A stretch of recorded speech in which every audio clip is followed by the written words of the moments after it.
예전에 어머니께서 발을 달달 흔드는 나를 보시고 복 나가니까 발 좀 흔들지 마라고 하신 말씀대로 그 이후부턴 나는 발을 흔들지 않는다. 오늘 갑자기 어머니 생각이 물씬 난다. 돌아가신 지 오래되셨는데 불효자였던 나는 가끔가다 어머니 생각을 한다. 어떨 땐 거실 소파에 앉아 TV를 보다가 문득 2층 계단을 쳐다보며 오래전 살아계셔서 미국을 방문하셨을 때 바로 그 난간을 붙잡고 아래층에 있는 나를 미소를 지으시며 바라보시던 그 모습이 떠오르곤 한다. 이게 무슨 유치한 짓인가? 그때 그 어머니의 미소 속에 담긴 그 소중한 의미를 이제서야 느끼고 있는 나는 항시 어머니가 웃으시며 말씀하신 우리 아들 언제나 철이 들까? 이 말이 아직도 뇌리 속에 맴돌고 있으니 말이다. 어머니는 특이한 분이셨다. 아마도 그것까지 내가 물려받은 것 같다.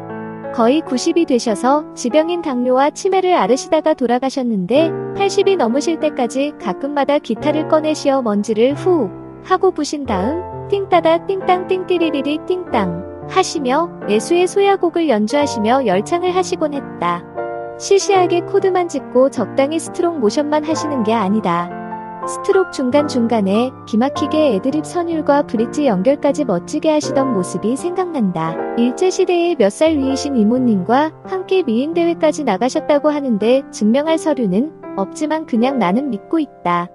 언제는 어디서 구하셨는지 피리를 구해오셔서 삐리삐리 하시더니만 며칠 안 가서 정확한 운지와 음정을 구현하셨다. 어머니는 보통 사람들은 그냥 넘길 장면과 상황에도 민감하게 반응하셨다. 산과 바다에 가면 이상하리만큼 그 경치에 취해 비명에 가까운 표현을 지르곤 하셨다. 저기 저 바위 꼭 용이 하늘로 올라가는 모습 같지 않냐. 저 무지개 좀 봐라. 저 산속에서 솟아나는 것 같다. 저 바닷가의 파도들 좀 봐라. 정말 웅장하다. 등등. 또 기억나는 게 있다. 내가 초등학교 시절 아버지는 사업 때문에 타지방에 거주하셨고 우리는 부산에서 살고 있었다. 그런데 아버님이 한 달에 한두 번 내려오시는데 지금과는 달리 전화도 귀하던 때고 연락도 없이 그냥 내려오시는 거다. 그러나 아침에 일어나면 어머니께서 오늘 아버지 오실 거다. 저녁 때 집 나가지 마라. 이렇게 말씀하신 날은 거의 100% 내 기억엔 아버님이 부산에 내려오셨다. 아버지가 연락했어? 라고 물어보면 꿈에 봤다 라고 대답하셨다. 또 한 가지 아직도 또렷하게 기억나는 일. 어머님께서는 노인네답지 않게 영어에 관심이 많으셨다.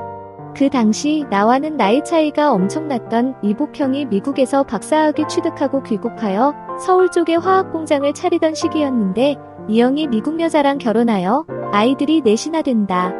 그 애들이 나랑 나이가 비슷하여 친구같이 같이 생활하였는데 어머니께서 손주들과의 영어 회화에 관심이 많으셨다.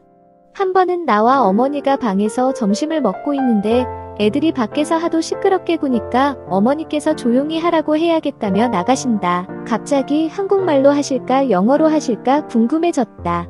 살짝 따라 나갔다. 어머니께서 애들에게 다가가시더니만 다음과 같이 크게 소리치셨다. 마우스 스토프. 영어로 굳이 써보자면 마우스 스탑 이다. 콩글리쉬 이건 잉글리쉬 이건 이거 정말 획기적이지 않은가? 대부분 그 시절 60년도 한국 사람들은 아니 한국 어른들은 영어의 영자도 모르거니와 감히 영어로 미국 애들에게 대화를 하려고 감히 누가 시도를 하겠느냐는 말이다. 그런데 그 말을 듣고 손주 애들이 깔깔 거리며 웃는다. 그 다음부턴 애들이 할머니를 보면 마우스 스톱하면서 놀리곤 했다. 그 시대에 그 정도 진취성이면 대단하신 거다. 그 배짱도 대단하시고 어머니는 독실한 캐톨릭 신자셨다. 어릴 때 내가 아직 교회에 안 나갔을 때 방 안에서 염주를 굴리며 때로는 머리에 베일 비슷한 것을 쓰시고 장시간 기도하시던 장면이 기억된다. 나중에 한국에서 어머님과 함께 살던 누님으로 부터 전해 들은 말이다. 그날은 평시와 달리 어머니가 목욕을 하시고 저녁 무렵 신부님을 초청해 같이 예배를 드리고 기도까지 하고 헤어지셨다고 한다. 그리고는 웬일인지 새 옷을 꺼내 입으시고 잠자리에 드셨는데 그 다음날 아침에 조용히 미소를 짓는 모습으로 돌아가셨다고 한다. 불효자인 내가 당연히 후회되는 것들이 너무나 많다. 그때에는 왜 그것을 못 느꼈을까 싶지만 그게 오묘한 인생의 원리인 것 같다. 어린아이들이 이 물건 저 물건 만지고 망가뜨릴 때 야단치며 그거 손대지 마 한다고 그 애들이 이해는 고사하고 듣기나 하겠는가?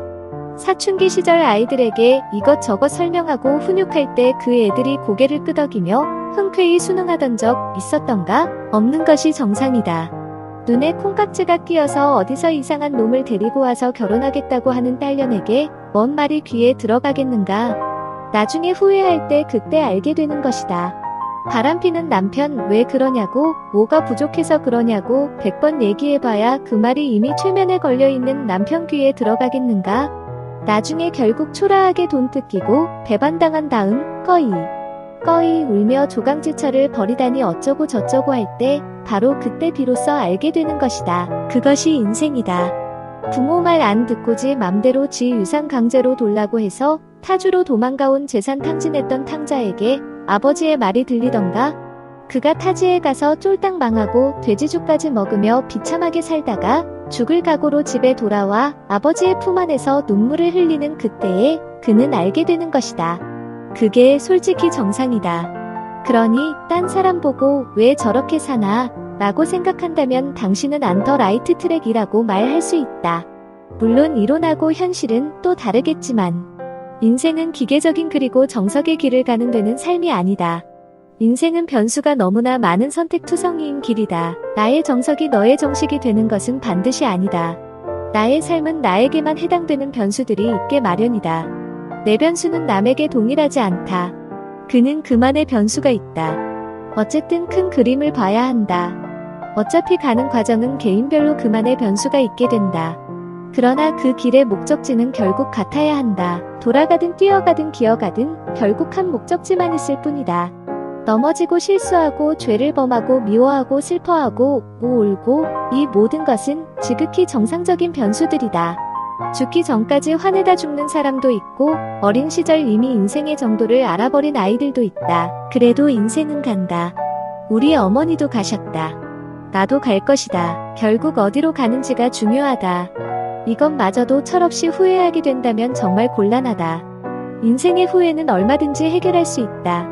철이 늦게 들어도 철이 들면 된다. 그러나 내가 결국 가야 할 목적지에 대한 후회는 원 스트라이크 아웃이다. 선택 잘 못하면 영원히 바꿀 수가 없다. 지금 당당하게 비웃고 큰 소리로 조소를 보내지만 그때가 되면 도무지 다시 돌릴 방법이 없다. 내가 어머니 말씀 안 듣고 내 맘대로 생각하고 내가 원하는 행동을 한 것들 지금에서야 후회하면서 쯧쯧쯧 거려도 그래도 충분히 나의 남은 인생에서 회복할 수가 있다. 그러나 여기저기에서 들리는 그 메시지를 오만하게 도도하게 조롱하고 비웃고 오블라디 오블라다 인생을 살다 결국 나중에 죽고 난 다음 철이 들면 미안하다. 그러나 그땐 방법이 없다. 오늘은 이상하게도 어머님의 추억에 애수의 소야곡 기타 소리가 생생히 기억나는 하루였다. 샬롬.